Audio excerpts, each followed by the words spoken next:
Here on the shores of picturesque Long Lake near Hale, Michigan, sits a small log cabin tavern, the local watering hole, if you will. It's the Long Lake Barn Grill. It's been a local landmark since the early 1900s, the favorite stop for members of the notorious Purple Gang, as well as numerous celebrities of the day wanting to get off that proverbial beaten path to have a tall, cool one. The Long Lake Barn Grill of today can bring families together for a quick northern Michigan stop, as well as a favorite celebration hangout for wedding receptions and other family get-togethers. On any given weekend, you'll hear live bands kicking it out, and on occasion, you can spot a familiar face like singers Kid Rock or Uncle Kracker. On today's edition of Michigan Magazine, we find ourselves chatting with an up-and-coming rock and roller from Lincoln Park, Michigan. His name is Ty Stone. We heard through the grapevine and confirmed the fact that Ty has just signed with Atlantic Records through newly acquired friend Kid Rock, who loves what he does. And what he does is perform in his own energetic, unique style.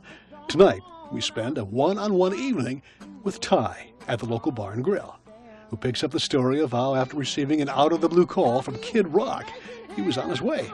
Now looking forward to his first album release this summer. He signed me to his label eventually, and we started working on the record. And it's May of the year before last, we signed up with Atlantic, and we've been sort of spending this time developing the record. So hopefully we're going to get it out this year. I'm thinking maybe in the summer. We're keeping our fingers crossed.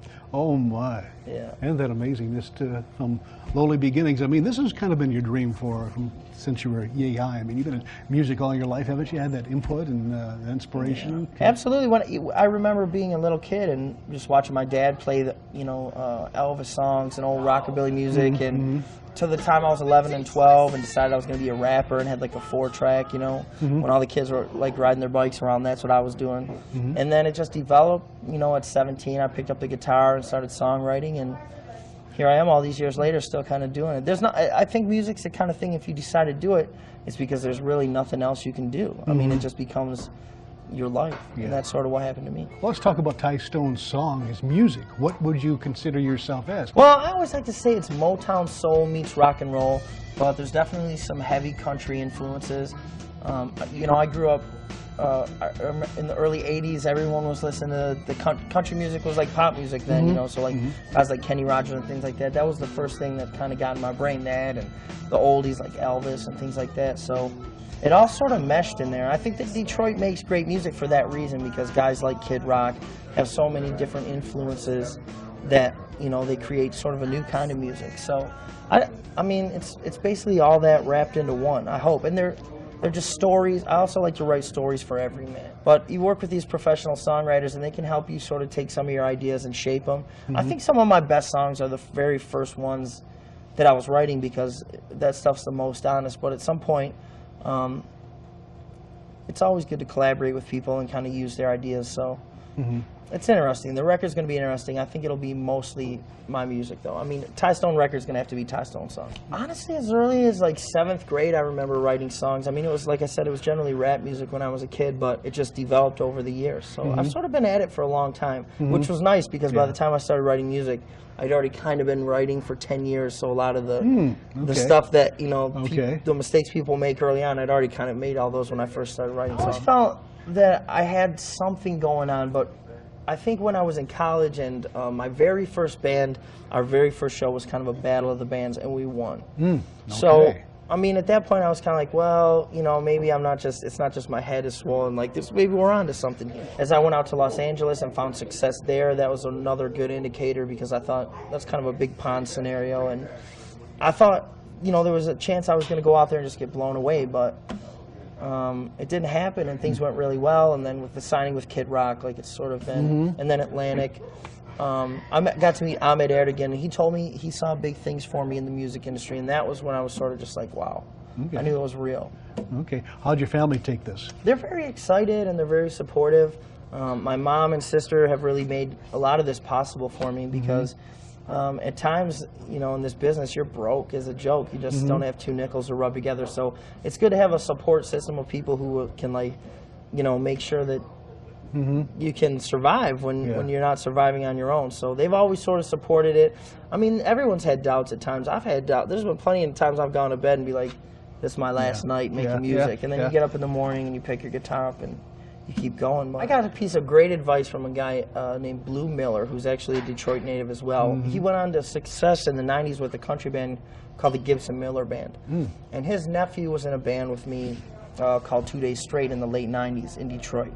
And so he heard us and he decided to cut a record for us. And I remember we were sitting in this cabin on Lake Erie and we were discussing the possibilities of him cutting this record. And he says, if I can give you one piece of advice, if you can do anything else with your life other than this, you should do it. He says, I'm not saying anything about your talent or this and that. He's like, it's not always about talent. You know, sometimes it's persistence. Sometimes an overnight success in this business is 10 years, 15 years. But he says, if you can do anything else with your life, you should probably do that. And when I was like, well, no, there's nothing else I want to do, then he said, okay, well, let's go to Nashville and we'll cut your record. But I think that's great advice because it's a very, very difficult lifestyle to choose when you make this your career and your life. I think this year we're going to get to see that Atlantic debut record come out. We've had some success recently with the movies, and I'm working with a great producer named Keith Stegall in Nashville who just did the Zac Brown record. Actually won a Grammy last week for the Zac record. And I have great management in place and great lawyers and great people around me, and you got Kid Rock behind me and all these things. So I think this is going to be a really big year for us, and I think we're going to get to put that record out. The battle. Tell us a little bit about that. I mean, what brought that about? What was the inspiration behind that? The battle's just really all about, it was a very difficult time I was going through, especially with my career, where I just felt like things weren't lining up the way that I wanted them to. And at some point I decided, look, I've committed my life to this, so I'm in this battle, in this struggle for life, and if I go down, I'll go down fighting. And that was sort of the basis of the song.